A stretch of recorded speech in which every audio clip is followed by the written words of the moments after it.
ఇలాగా 1½ ఇంచెస్‌ని పర్ఫెక్ట్‌గా back combing చేసుకొని, నీట్‌గా కోంబ్ చేసుకొని, ఇక్కడ 5 ఇంచెస్‌లో లాక్ చేయాలి. లాక్ అంటే మనం పిన్ చేయాలి. మీరు ఒక సెక్షన్ పర్ఫెక్ట్‌గా తీయగలిగితే, ఆ తర్వాత ఫినిషింగ్ గూడా మీకు అంత నీట్‌గా వస్తుంది.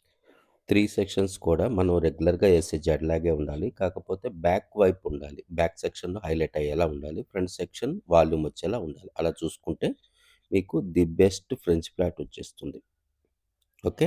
మీరు గాని గమనించినట్టయితే మనం ఈ సెక్షన్ ఏదైతే ఉందో ఇది ప్యాక్ చేస్తున్నాం. ప్యాక్ చేసే ప్రాసెస్ ఏదైతే ఉందో చూడండి. పర్ఫెక్ట్‌గా మనం బిఫోర్‌గా పెట్టిన పిన్స్ ఏదైతే ఉన్నాయో అవి నీట్‌గా కవర్ అయిపోయేలాగా పిన్ అప్ లాక్ చేయాలి. ఇది గుర్తుపెట్టుకోండి. ఫ్రెంచ్ ఫ్లాట్ ఎవరైతే చేస్తున్నారో వాళ్ళు 1కి 2 సార్లు సెక్షన్ చూడండి, మనం బ్యాక్ వైపు పట్టుకున్నాం. బ్యాక్ సెక్షన్ వైపే ఉండాలి హ్యాండ్ అనేది.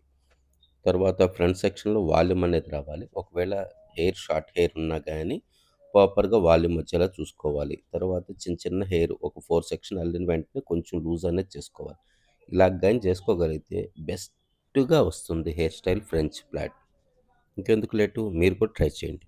మనం ఫ్రంట్ సెక్షన్‌లో ఎంత నీట్‌గా చేసామో, బ్యాక్ సెక్షన్‌లో కూడా మనం అంతే నీట్‌గా చేయాలి. ఇప్పుడు ప్రాపర్‌గా చూడండి, మీకు ఎక్కడన్నా ఎక్కువ అప్ అండ్ డౌన్ హెయిర్ ఉండడం గానీ, మీరు పిన్స్ పెట్టే వే ఏదైతే ఉందో, ఇది ఇంత క్లారిటీగా మీరు పిన్స్ అనేది లాక్ చేయాలి.